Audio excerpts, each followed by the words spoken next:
Boa noite, irmãos, irmãs. Vamos dar continuidade aqui à leitura do livreto aqui, A Oração e o Mundo Invisível. Começando aqui, continuando, né, desse tópico aqui, uma época de ruína. Lembremos-nos, queridos cristãos, de que estamos vivendo em uma época de ruína.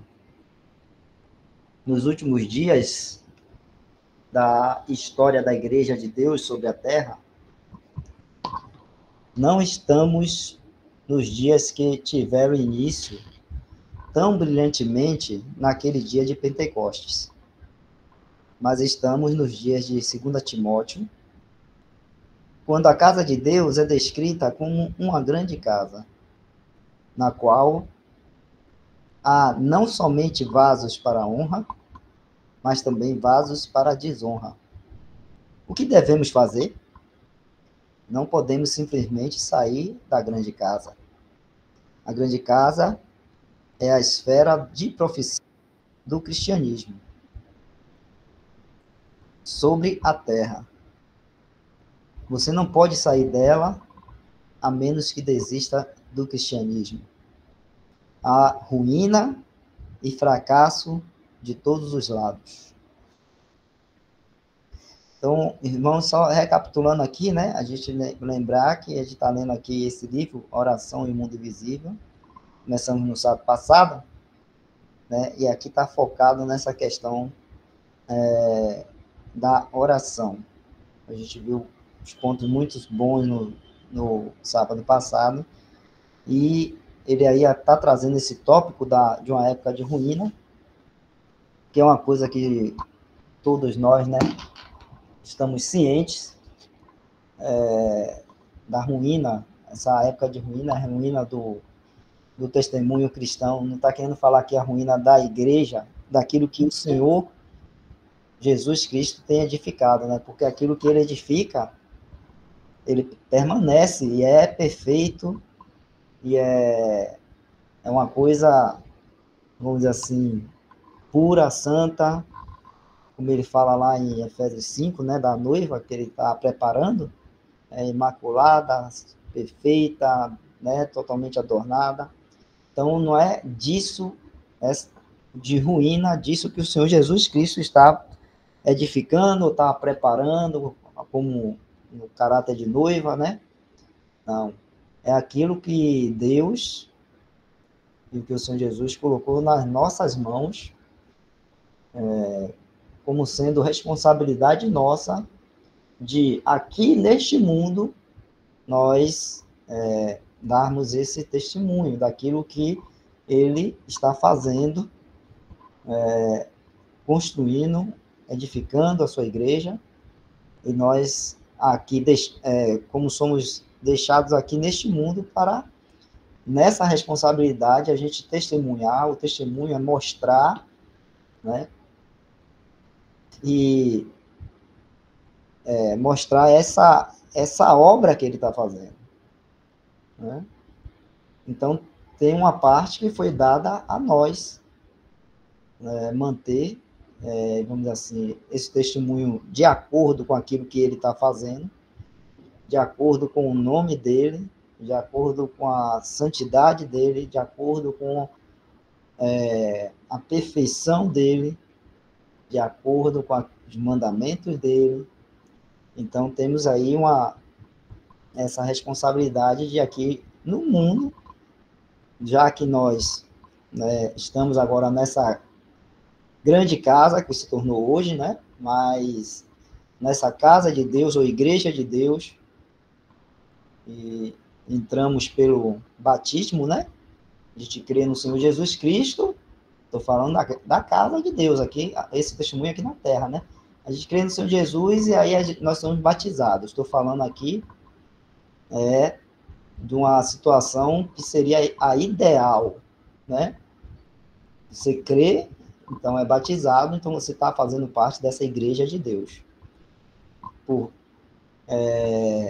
Porque pode acontecer duas coisas: você crer e não ser batizado, e não, vamos dizer assim, não chegar a entrar nessa igreja de Deus aqui, que é essa grande casa que se tornou hoje. Mas você deixou de ser da igreja do Senhor Jesus porque você não entrou aqui? Não, porque se você creu, você está salvo. E sendo salvo é do Senhor, né? Mas tem outro caso também, né? A pessoa não crê, né? Ela vê a grande casa, vê algumas coisas que tem nela que parecem, vamos dizer assim, propícias para ela, parecem ser atrativas, vê algo que lhe, lhe traz algum benefício, e ela, né, diz que crê, é batizada e entra. Mas, na verdade, não creu, mas foi batizado. Mas se foi batizado, então está dentro da casa de Deus. Né? Então, por isso que ele fala ali, ó, na grande casa, na qual há não somente vasos para a honra, mas também vasos para a desonra. Foi isso que aconteceu. Né? A entrada não somente de vasos para a honra, mas também de vasos para a desonra. Então, essa responsabilidade foi dada a nós, a diz que ele está falando aí, e essa ruína, esse fracasso de todos os lados que é visto hoje na igreja de Deus, na grande casa, né, foi por conta nossa. Né? Nós é quem causamos tudo isso. Não foi o Senhor Jesus. Não é aquilo que o Senhor Jesus está construindo, está edificando. Esse é perfeito, é uma só, a igreja é imaculada, é adornada, ele está adornando, está preparando essa noiva para ele, então, receber. Tá? Então, com esse pensamento, com essa, assim, plano de fundo, essa visão que nós devemos ter, essa clareza de entendimento do que a gente vê por aí hoje, essa grande casa, e está nesse estado de ruína e fracasso, então nós devemos, em todos os assuntos, né, em todos os temas, a gente está ciente disso. Né? Estando ciente disso, a gente deve sempre buscar na palavra de Deus aquilo que deveria ser o correto ou o ideal de Deus, e não aquilo que a gente vê hoje, né? A gente vê hoje e a gente já pensa assim, não, é isso aí, é porque eu cheguei aqui, né? Vamos dizer assim, eu criei, cheguei, entrei naquele grupo cristão ali e tal, eles já praticavam assim e tudo mais, então isso aí deve ser o correto. Mas não deve ser essa atitude, tem que estar conforme o que a palavra de Deus diz. É isso que o Senhor Jesus, vamos dizer assim, fundar ali a igreja ali no Pentecoste e em diante, foi isso que ele deu para a igreja caminhar, como ela deveria caminhar. Então, a palavra de Deus tem que estar sempre diante de nós, para a gente, vendo as coisas acontecerem, hoje, nessa grande casa, a gente ter como ter discernimento daquilo que é de Deus realmente e aquilo que não é de Deus. A gente ter discernimento para ver, enxergar aquilo que é realmente do Senhor Jesus, aquilo que é de Deus, para aquilo que é dos homens, ou aquilo que é do inimigo, né? Que através dos seus ministros aí conseguiu, assim, adentrar e se misturar aí no meio dessa grande casa.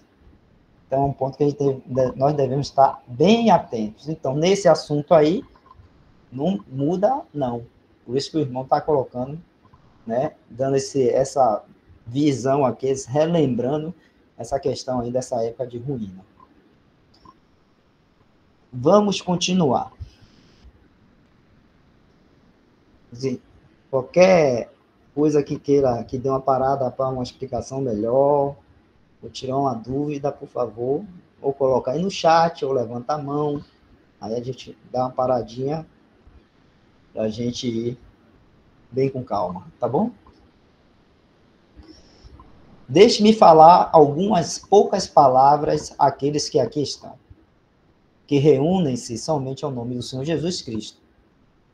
Tomemos cuidado para não comermos, por assim dizer, a oferta pelo pecado. Tomemos cuidado para não termos a pretensão de nos considerarmos como não havendo falhado. Eu tremo ao notar qualquer tendência de nos exaltarmos e dizermos que temos guardado a verdade ou que a verdade seja guardada por nós, irmãos. Proceder assim é não ter aprendido bem a lição. Somos uma parte da ruína e precisamos estar no espírito de Daniel, como é encontrado nas Escrituras.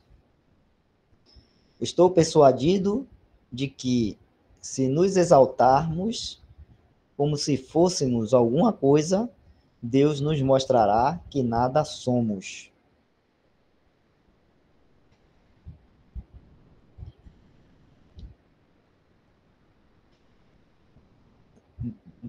Ele irá definitivamente extinguir o orgulho.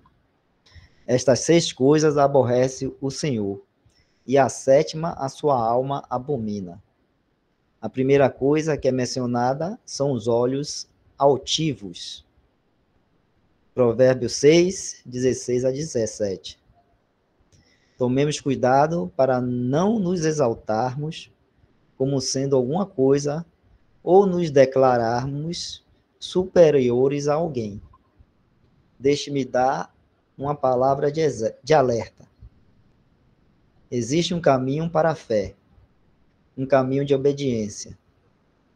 E se andarmos neste caminho, poderemos ficar conscientes do fato de que fazemos parte da ruína que se introduziu. Existe uma maneira de se guardar a verdade de um testemunho remanescente nestes últimos dias. Mas necessitamos de cabeças baixas, conscientes de que fazemos parte do fracasso da cristandade.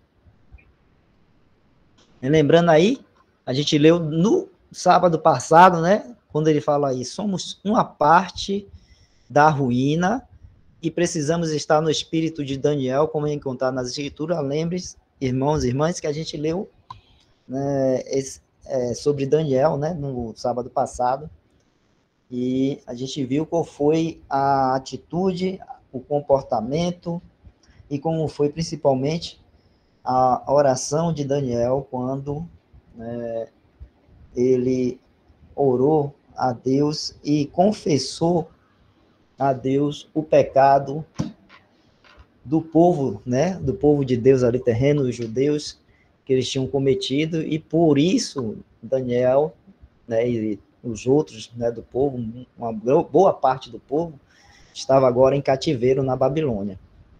Né? Agora que eu falo, né, na época de Daniel, quando ele estava fazendo a oração. E nessa oração, Daniel, ele usa pronome, né, nós. Ele não fala o teu povo, ou Israel, ou os meus pais, né, pecaram. Não, ele fala nós pecamos. Então, ele se inclui, né, na oração como um daqueles, né, já do seu povo, que tinha pecado e tinha, assim, desobedecido, né, os mandamentos de Deus, e agora estavam ali em cativeiro, e o povo judeu ali sofrendo, longe da sua terra, longe do templo, longe de onde eles viviam, né? Onde Deus, a terra que Deus tinha dado para eles. E Daniel não se exime disso, pelo contrário. Ele, né, se coloca ali na oração como também participando, né, daquele pecado e assim pedindo perdão, confessando, né, a Deus o pecado. Então é o mesmo sentido que nós devemos ter hoje, continua numa época de ruína, onde esse testemunho, né, da casa de Deus, que se tornou a grande casa de Deus, e a ruína entrou, nós não devemos achar que nós estamos, vamos dizer, somos eximidos, né? Estamos fora desse mal, dessa ruína, desse pecado, vamos dizer assim, né? Que a igreja de Deus aí, no caso, que é responsável somos nós, nessa parte que nós somos responsáveis, cometeu. Então, nós devemos orar e confessar a Deus? Sim. Né? E aí, nós oramos como Daniel, né? Nos incluindo aí nessa ruína, nessa responsabilidade desse estado que se encontra hoje, o testemunho dado aí pela casa de Deus, que se tornou agora a grande casa de Deus, e esse testemunho arruinado, tá bom? Seria uma questão de orgulho e vaidade, nós nos excluímos disso, né? Então, não é esse o sentido, não é esse o princípio que a palavra de Deus nos ensina. Sempre, qualquer coisa que a gente faça e que traga, mesmo que seja uma pitada de orgulho no nosso coração ou vaidade, nós já pecamos, né? Aquilo ali já não está sendo no espírito correto que Deus tem nos dado para nós agirmos, tá bom? Qualquer pontinha de vaidade ou orgulho naquilo que a gente possa estar fazendo como sendo obra de Deus, como sendo aquilo que Deus quer que façamos nas coisas dele. Então não deve existir isso. Por isso que ele coloca até, né, a primeira coisa que é mencionada são os olhos altivos naquilo que Deus abomina, como está lá em Provérbios 6, 16 a 17. A gente pode até ler isso aí. Provérbios 6, 16 a 17.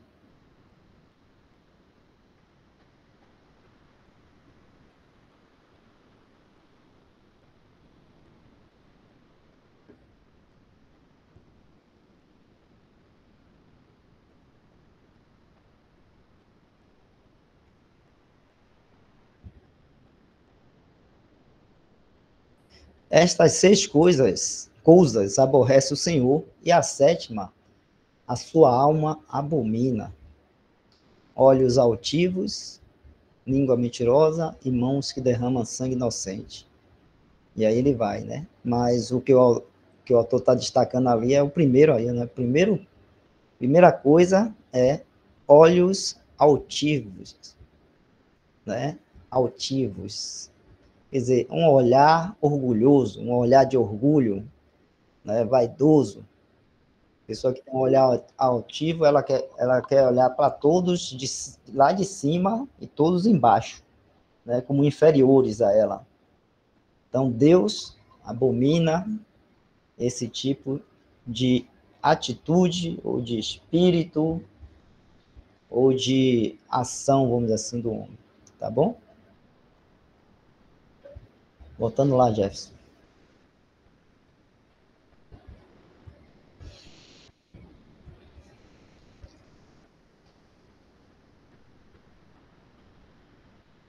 Continuando. A resposta. Daniel orou, e quando chegamos ao versículo 20 do capítulo 9, encontramos a resposta à sua oração. Quão rápido a resposta chegou, estando eu ainda falando e orando e confessando o meu pecado e o pecado do meu povo Israel, e lançando a minha súplica perante a face do Senhor, meu Deus, pelo monte santo do meu Deus, estando eu, digo, ainda falando na oração, o varão Gabriel, que eu tinha visto na minha visão ao princípio, veio voando rapidamente e tocou-me a hora do sacrifício da tarde. Daniel, capítulo 9, versos 20 e 21. Ele estava em um estado de espírito adequado e a resposta veio rapidamente. a profecia das 70 semanas de Daniel foi-lhe dada como uma resposta ao seu estado de espírito.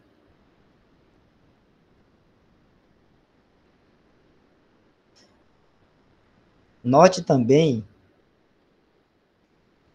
que ele foi tocado à hora do sacrifício da tarde. Era a hora da oferta do cordeiro da tarde. Eles tinham que oferecer um cordeiro à tarde e o outro de manhã. O fogo do altar não era para apagar-se jamais. A noite toda, até amanhã. Naquele tempo já não existia um sacrifício da tarde, tudo havia cessado por causa de seus pecados. Daniel estava longe de sua terra, estava na Babilônia, mas guardava essas coisas em seu coração e estava consciente de ser aquela a hora do sacrifício da tarde. E assim, nesse espírito, ele recebe a resposta.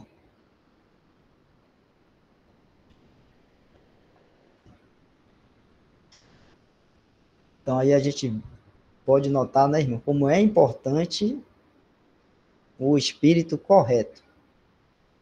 Então, primeiro, longe de nós, longe do nosso coração esteja o olhar altivo, o orgulho, o pensarmos só em nós mesmos e pensarmos em nos colocarmos em primeiro lugar. Longe esteja de nós isso. Então, esse espírito, essa atitude tinha Daniel nessa época aí. E o mais interessante ainda, né, quando fala aí de Daniel, é que ele orando aí na mesma hora que era feito o sacrifício da tarde, né, você vê que o espírito dele estava tão conectado com as coisas de Deus, né, o coração dele estava tão desejoso das coisas do Senhor, que, né, ele guardava ali no coração, a gente pode entender assim, né, no coração e na mente, né, aquilo que, se não tivesse havido aquela ruína e aquela exílio do povo, né, a destruição de tudo aquilo ali, naquele momento ali, né, ele deveria estar lá no templo, presente lá para o sacrifício da tarde, onde um cordeiro, né, era sacrificado ali à tarde.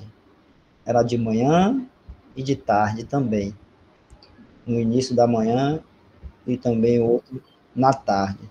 Então o coração dele estava conectado com as coisas do Senhor. O pensamento dele estava conectado com as coisas do Senhor. O desejo dele era ver, né, vamos dizer assim, essa restauração de tudo aquilo que o Senhor, né, tinha dado para Israel, para o seu povo, e que por causa deles mesmo, né, havia sido perdido, vamos dizer assim.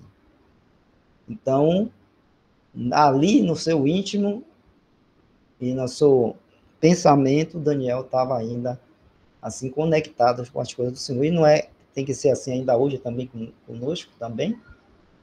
Isso não muda, né, irmãos? A gente está num tempo de ruína, mas, por exemplo, né, amanhã a gente vai estar lá, né, cara, os irmãos que estão em comunhão, ou mesmo os que não estão, mas podem, né, visitar assembleias, estão próximos.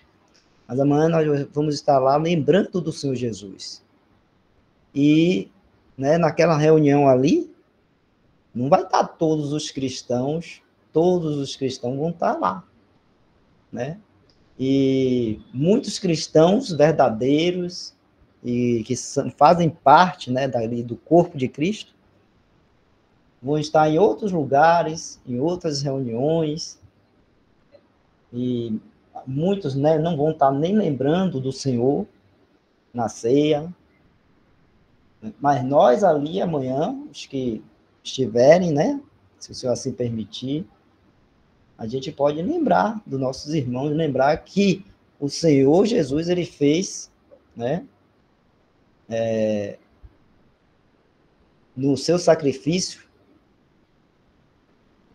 na sua morte, ele fez uma obra de salvação, e que esses salvos, depois ele foi e começou a reunir em uma assembleia, em um corpo. E a gente pode, né, lembrar de nossos irmãos que não estão tendo esse entendimento, que não estão lembrando, mesmo que não estejam lembrando, mas nós vamos estar lá, fazendo aquilo que o Senhor nos pediu. Fazendo aquilo que o Senhor nos pediu. Então, essa questão da ruína não impede de nós ali, reunidos, termos o nosso coração e mente naquilo que o Senhor fez e está fazendo, que é edificando a sua igreja, que há um só corpo e que aquilo que o Senhor está edificando, a igreja que ele está edificando, não é, vamos dizer assim, não está dividida, mas é formada por cada membro, né, que ele vai acrescentando, que está acrescentando ao longo do tempo, daqueles que estão sendo salvos. Tá bom? Então, isso que o Senhor faz, a gente tem que ter em mente, que é perfeito e que não está arruinado. Mas aquilo que nós fizemos está. Então, ao estarmos ali amanhã lembrando, isso não vai impedir de nós nos conectarmos com o nosso coração e mente, lembrando do Senhor e lembrando daquilo que Ele faz perfeitamente. E que Ele está construindo, que Ele está formando esse corpo aí, essa igreja. Tá bom? Não pode impedir, meus irmãos. Então, a gente tem que estar nesse mesmo espírito aí de Daniel, né? Como é falado aí. Esse mesmo espírito. Assim deve ser. Nas nossas orações também, né? Quando a gente reúne também a oração, porque amanhã também a gente ora também, não só lembra do Senhor na sua morte, na ceia, mas também depois temos reunião de oração.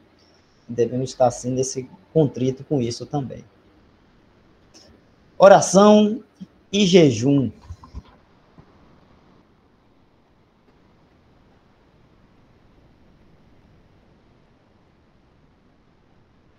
Vamos passar para o capítulo 10. Outro rei sobe ao trono, Ciro, o qual foi levantado por Deus. Então, lembrando, irmão, que a gente está falando aqui de Daniel, né? Lembra? A gente leu Daniel capítulo 9, depois o capítulo 10. Então, ele está voltando agora lá, falando do capítulo 10 de Daniel. Então, o primeiro rei foi Nabucodonosor. Depois de Nabucodonosor veio o filho dele, mas o reinado do filho dele não perdurou muito, não. Veio os medos e os persas e tomaram o reino ali. E esse aí foi através desse rei aí, o Ciro. Então, outro rei sobe ao trono, Ciro, o qual foi levantado por Deus. Daniel havia aprendido que seu povo deveria voltar a Jerusalém de acordo com a profecia de Jeremias. A profecia dada a Daniel fora postergada para um tempo distante. Não encontramos Daniel voltando a Jerusalém, junto com aqueles que voltaram no primeiro capítulo de Esdras. E, no entanto, seu estado de espírito não havia sofrido mudança. Ele tivera uma revelação do futuro para um tempo ainda distante. E Deus revelara a ele a glória de Israel, conforme é relacionada ao Messias. A época gloriosa, quando o Messias haveria de vir. Naqueles dias eu, Daniel, estive triste por 3 semanas completas.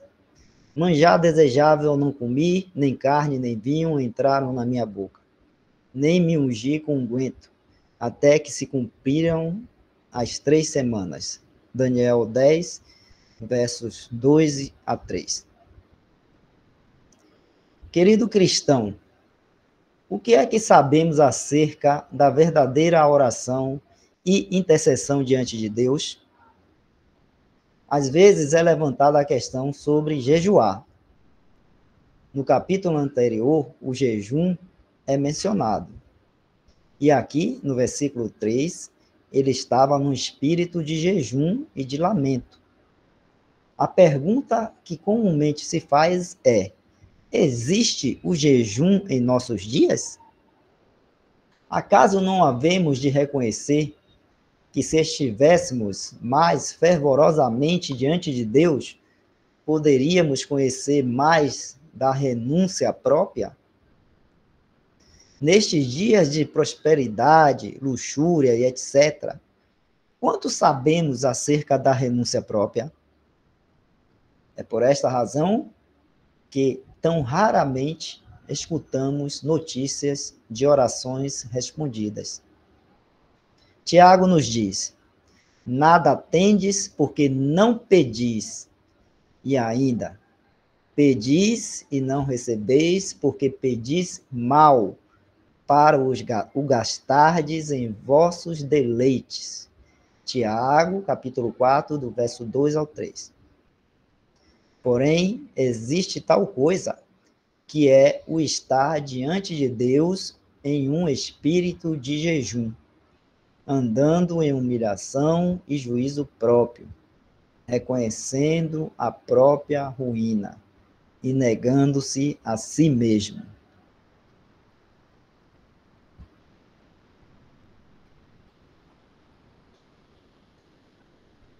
Daniel esperou por 3 semanas inteiras. Muitos dos queridos santos de Deus pediram por algo que nunca chegaram a ver no período de suas vidas. Deus não prometeu que responderia às nossas orações durante o tempo de nossa vida. Neste caso aqui, a resposta veio no tempo apropriado de Deus. Não podemos apressar a Deus. Esse tópico aí é muito importante, irmãos. Os irmãos e irmãs entenderam como o autor aí colocou essa questão do jejum? Você pode baixar um pouquinho mais, Jefferson, para pegar lá do início, esse tópico? Percebam que essa questão do jejum está tudo associado, não com, vamos dizer assim, o ritual em si, né? O ato ritualístico. Vamos falar dessa forma, né? É um momento aqui que eu vou receber alguém aqui, peraí. Então, não está na questão do ato ritualístico. A questão toda aí é a renúncia própria. Renúncia própria. Tem coisas em nossas vidas, né, que nós damos a ela um apreço, um valor, que muitas vezes esse valor está acima das coisas de Deus, está acima do próprio valor que a gente deveria dar ao nosso Senhor e Salvador Jesus Cristo.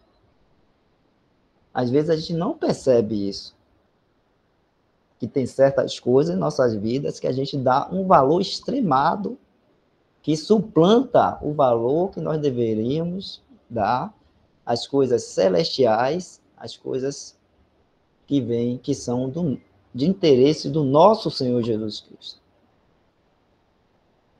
E a gente dá valor, e a gente sem perceber algumas vezes, sem perceber, a gente dá valor a coisas de interesse nossos próprios, dessa vida, relativas a essa vida, relativas a esse mundo, relativas ao a nossa, vamos dizer assim, satisfação própria.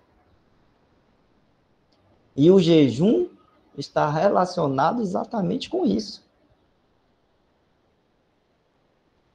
Dessa renúncia dessas coisas que estão tomando o lugar do Senhor, que é devido ao nosso Senhor e Salvador Jesus Cristo. Então, uma oração e jejum, a oração deve estar, assim, junta com esse jejum, como Daniel orou aí, nesse espírito aí, o espírito de jejum. E é interessante que a palavra de Deus, ela fala sobre isso de maneira clara para a igreja, quando fala lá em Tiago, que foi o texto, foi o capítulo de Tiago que ele colocou aí, né? Tiago 4, o verso 2 a 3. Não tendes, ou seja, né? Tiago nos diz, nada tendes porque não pedis, e ainda pedis e não recebeis, porque pedis mal para o gastardes em vossos deleites. A gente, eu estou falando para até, né, com relação, pensando aqui no que o irmão colocou e no que o Tiago está trazendo aí para nós, e a gente refletir e julgar nós mesmos, né, cada um, né, mas a gente, na oração, acho que a maioria das vezes, estou falando aqui de mim mesmo, né, cada irmão aí, irmã vai estar julgando por si mesmo, né, o seu coração e tudo mais. Mas quantas vezes a gente tem orado só buscando os nossos interesses? Como fala aí no final, porque pedis mal para o gastardes em vossos deleites. É uma coisa para a gente pensar e julgar em nós mesmos. Antes de a gente ir ao Senhor e orar, a gente pensar nisso, né? Isso que eu estou pedindo a Deus.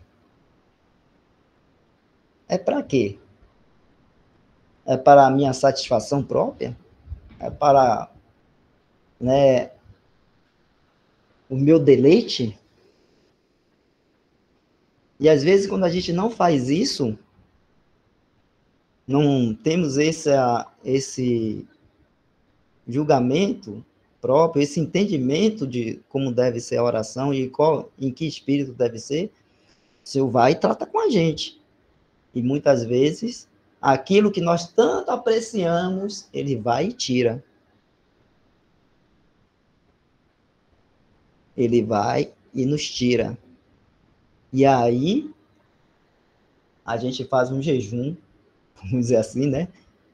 Aquele jejum, porque Deus viu que, vamos dizer assim, o jejum que Deus está impondo a nós.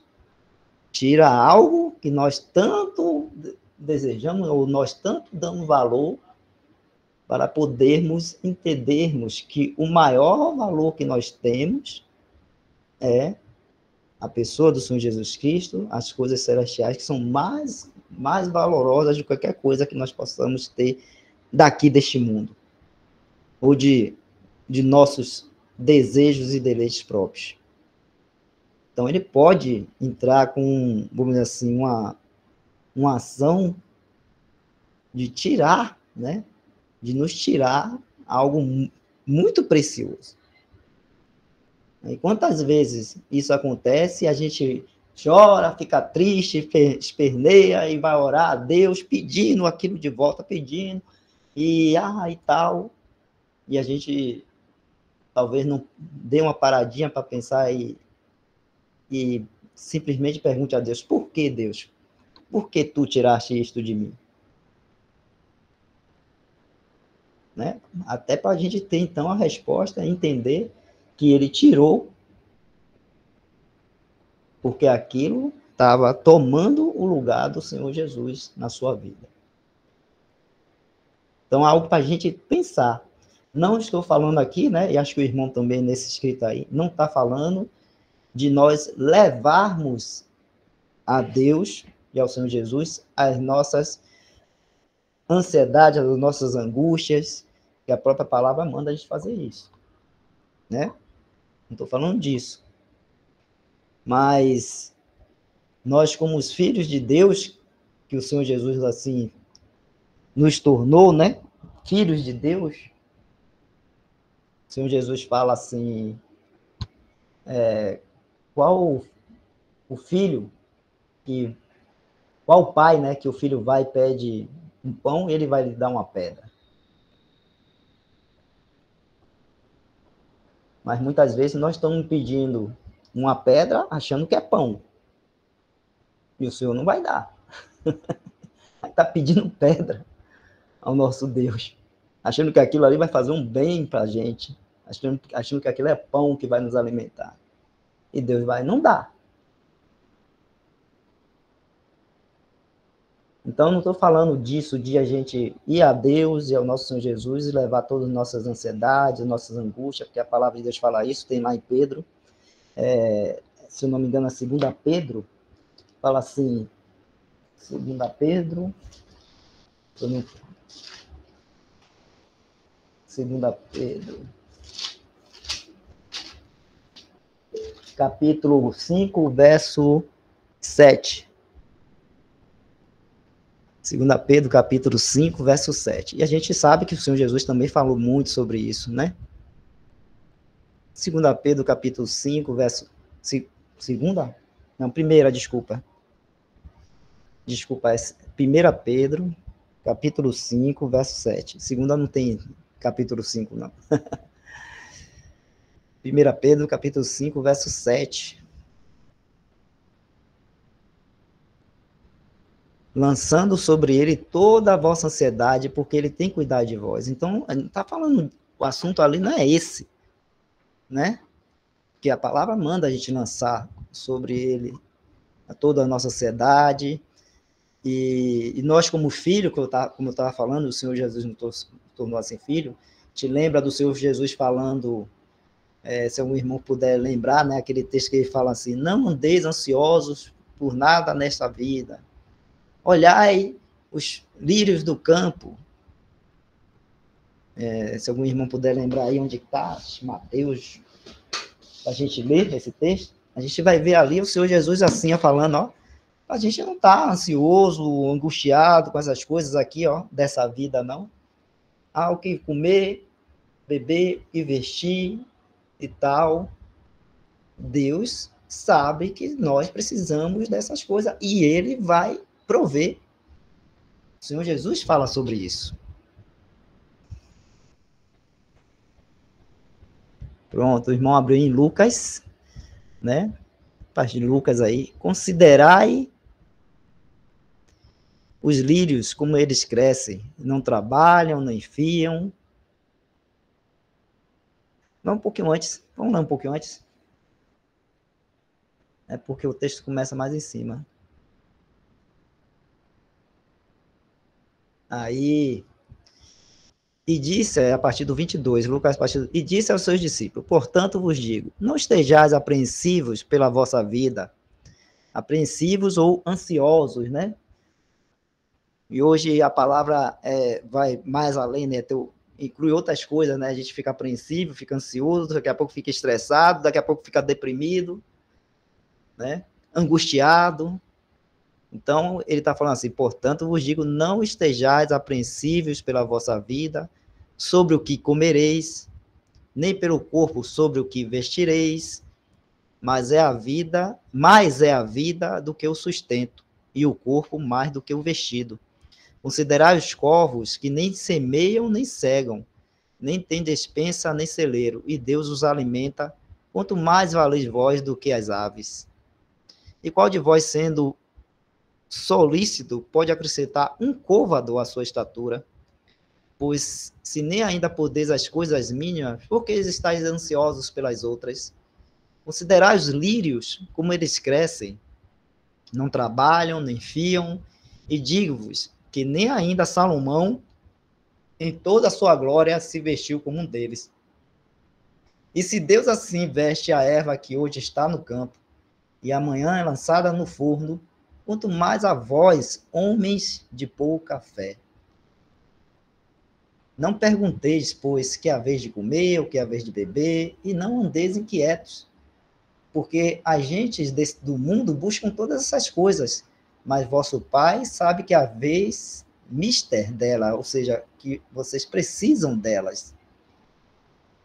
Buscai antes o reino de Deus e todas estas coisas vos serão acrescentadas. Aí tá bom, André. Irmãos, a gente lê isso aí, a gente devia ler mais e ler mais. Porque é verdade o que o Senhor diz, né? A gente, às vezes, temos pouca fé. E a gente esquece de que temos um Pai e temos um Senhor, o Senhor Jesus Cristo, que cuida de nós.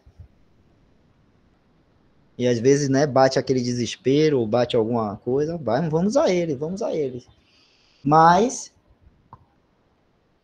o que está sendo falado aí é o Senhor nos dando tudo isso, provendo, não deixando faltar nada,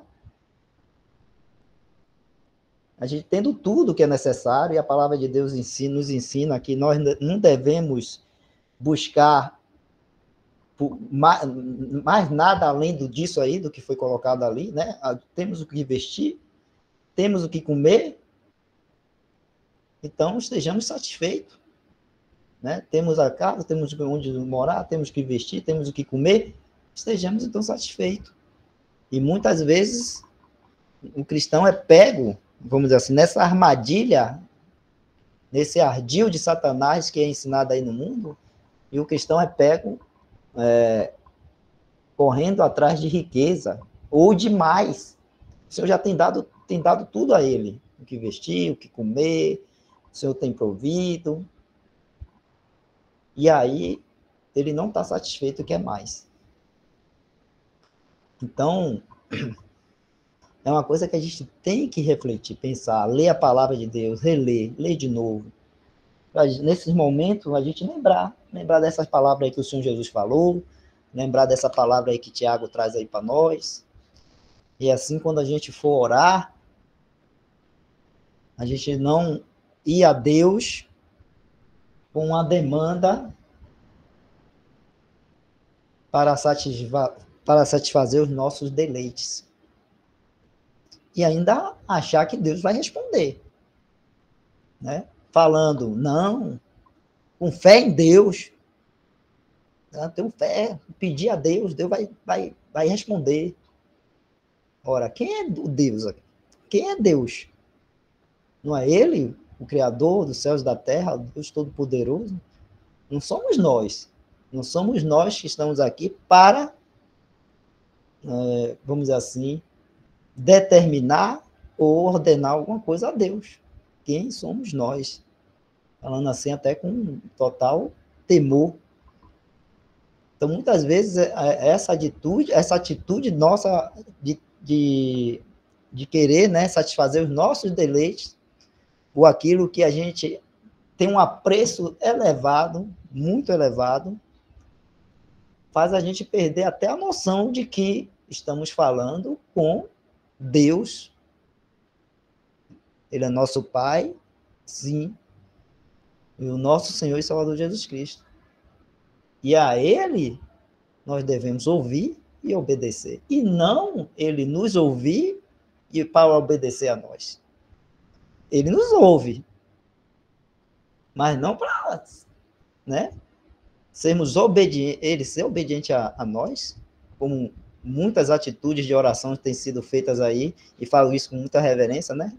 Até como falar isso assim, fico assim pensando, pô, o Senhor nos ouvir para obedecer a nós é uma coisa assim, até, vamos dizer assim, de falar com muito cuidado, isso que é uma coisa muito irreverente, vamos dizer assim, né? Mas a atitude pode ser essa. E a gente está orando e esperando que Deus nos obedeça. Longe de nós esteja isso. Longe de nós. Nós oramos, né?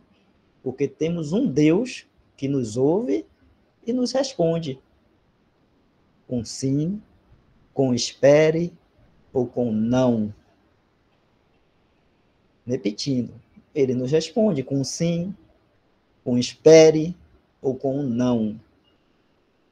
Então não adianta a gente botar a fé na frente e dizer, com fé em Deus, Como se isso fosse um amuleto, uma palavra mágica que aí Deus vai responder do jeito que a gente quer, segundo os nossos propósitos, segundo os nossos desejos. Não. Temos muita referência e temor quando a gente vai ao nosso Deus, sabendo quem Ele é.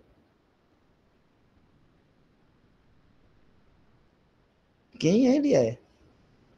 E falamos assim, irmãos, se for da tua vontade. A gente pode pedir as coisas a Deus? Podemos. Ele não impede, vamos dizer assim, ele não está impedindo o nosso acesso a ele. Pelo contrário, a obra do Senhor Jesus na cruz nos deu o livre acesso a Deus, coisa que lá no Antigo Testamento, né, do povo de Israel, só o sacerdote podia ter. Ir lá na presença de Deus, no Santo dos Santos, e isso ainda uma vez por ano. Né? Os homens tinham que ir ao sacerdote perguntar, e o sacerdote ia a Deus e perguntar a Deus, e para ter a resposta. Hoje, com a obra do Senhor Jesus Cristo, a palavra de Deus nos fala, está lá em Hebreus também, Pedro também, somos todos sacerdotes.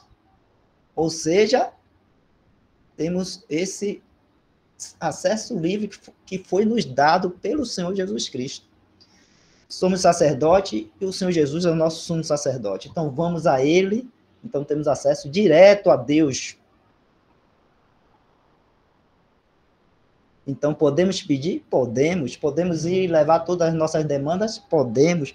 Podemos lançar sobre as nossas ansiedades, angústia? Podemos, meus irmãos. Mas não nos esqueçamos a quem estamos indo, ao nosso Deus e Pai, ao nosso Senhor e Salvador Jesus Cristo. Que a vontade dele seja feita, e não a nossa. E os propósitos dele em nossa vida sejam confirmados, e não os nossos. Perfeito, você que sabe.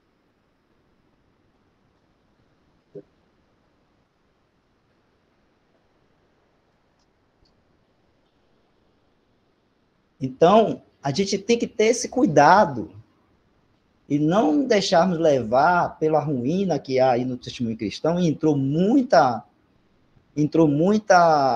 pensamento religioso, pagão, de outras religiões, e muitos pensamentos do inimigo no meio da cristandade, essa grande casa aí. E aí vem com aquilo de pensamento positivo. Não, eu vou orar a Deus, eu vou determinar isso, aquilo outro, com fé em Deus. Não é com fé em Deus, meus irmãos, é pela vontade dele. Se for da vontade dele. Não foi assim que o próprio Senhor Jesus orou no Getsemane?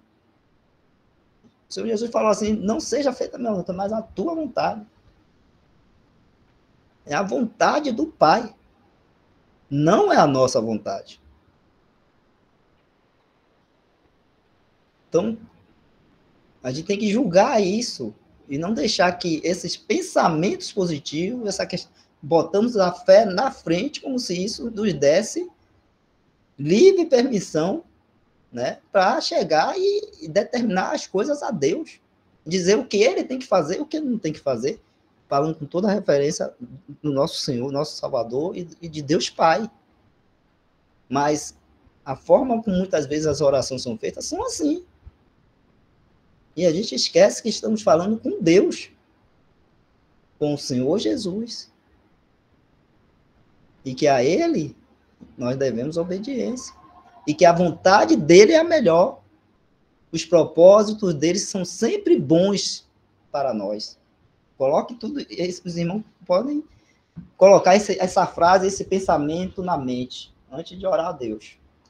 Os propósitos dele sempre são melhor do que os nossos próprios propósitos, os nossos pensamentos. Então, até pode acontecer de, às vezes, o meu pensamento, o meu propósito tá de acordo com o que Deus quer também, e aí ele Deus vai fazer e vai acontecer ali. Mas A maioria das vezes, né, meus pensamentos não estão igual ao pensamento de Deus, os meus propósitos não estão no mesmo propósito de Deus, meus propósitos são para a minha satisfação própria, os meus desejos próprios, né, o meu querer.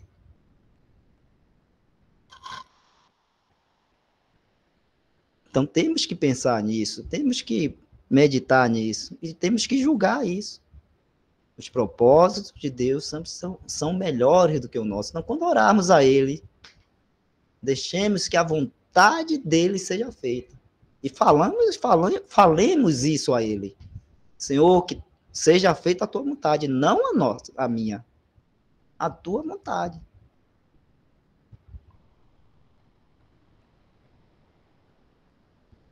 E se estamos passando por algo, né, algum problema, alguma dificuldade, vamos a Ele? Vamos, porque a palavra de Deus manda a gente ir a Ele.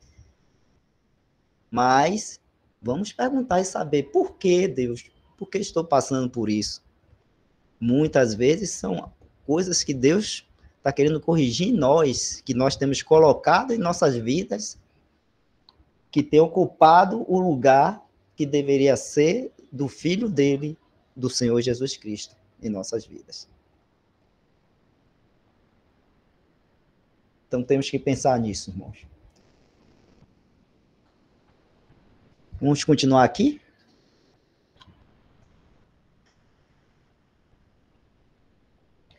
A visão.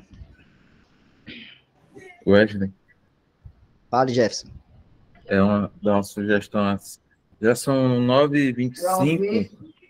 A gente poderia, caso o irmão também concordem, a gente deixar para próximo sábado. Como é que tá aí? Essa visão aí? Quanto tem aí? É muito grande? Vê aí.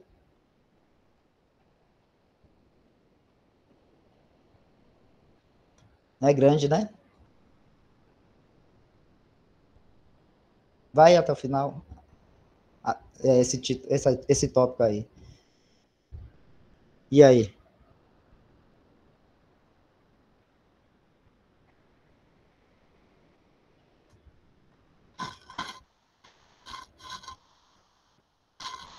Não, só o tópico a visão, Jefferson. Não é esse daí, não. Dá para a gente concluir, então. É só o tópico a visão que eu tô isso. falando. Cadê ele? Você tirou aí. Eu não tô conseguindo ver.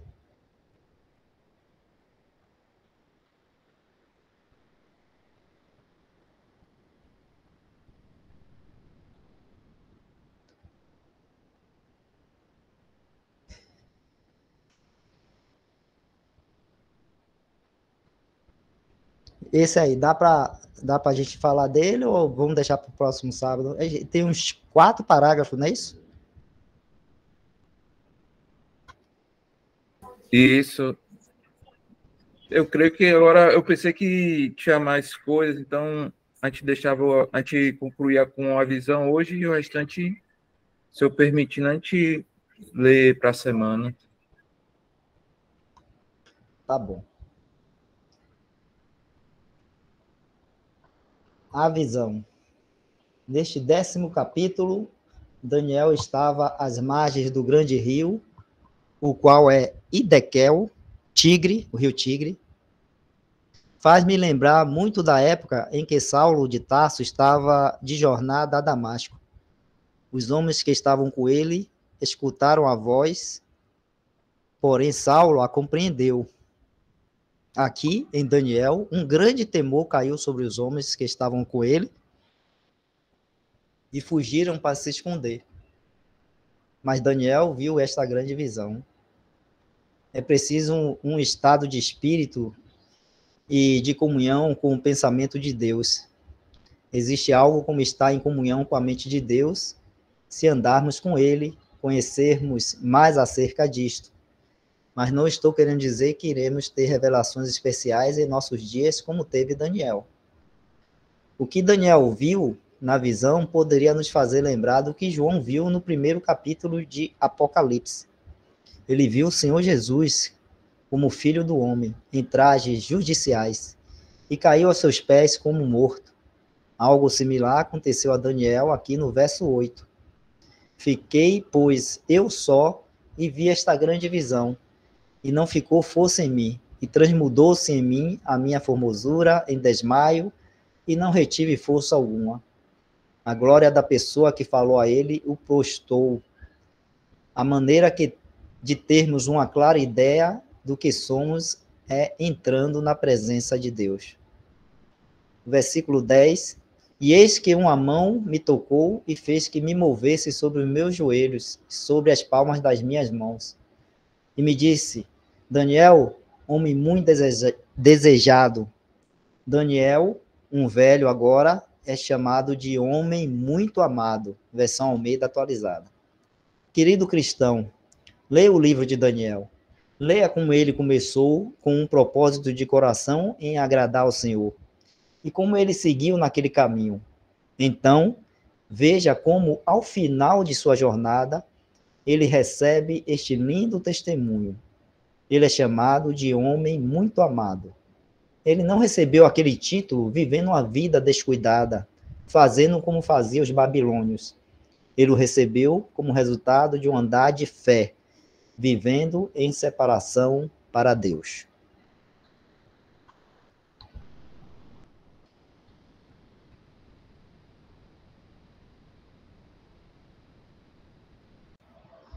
Muito bem. Então vamos concluir, né? Essa noite aí. Próximo sábado a gente continua aí desse tópico aí. Um título de graduação. Lembrando, né, que esses textos aí estão sendo baseados ali em Daniel, capítulo 9, capítulo 10, né? Por isso que ele fala ali, se os irmãos puderem reler, releiam, né? Para ver como, né, se portou Daniel. A vida de Daniel é um exemplo de fé, né, para todos nós. Então, no próximo sábado, a gente continua, né, nessa leitura do livro A Oração e o Mundo Invisível, e a gente parte aí, continua aí, né, aliás, continua aí desse título aí, um título de graduação, ok?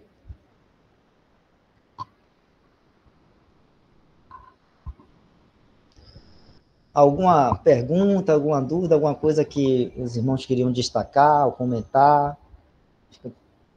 Antes de terminar aqui, concluir.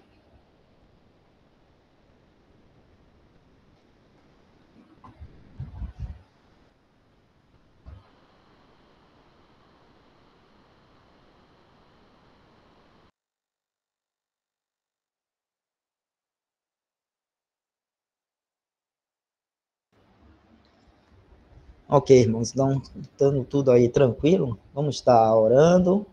Jefferson, você pode agradecer a Deus aí, orando para a gente?